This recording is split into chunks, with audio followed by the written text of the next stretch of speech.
माय channel आज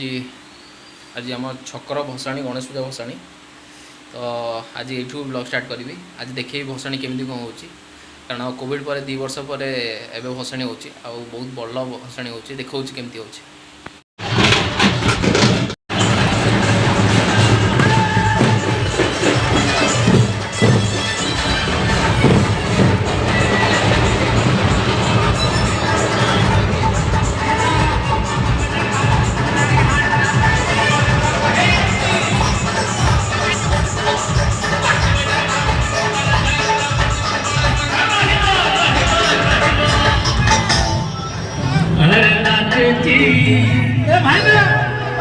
हर नाचती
showy पड़े आउे भिडियो भी कर पारनी बैकग्राउंड रे नॉइज आसो टीवी घरे सेपटे टीवी देखुन सका मुझे उठी गले आबे लकी नहीं बुलायापी एतिक मो भिडियो थिला भसाण भिडियोटा को एंजॉय करंतु आउ लाइक आउ कमेंट जमी देले देबे एते डिटेल नहीं बट एंजॉय भितर वीडियो करिया बुली जाइए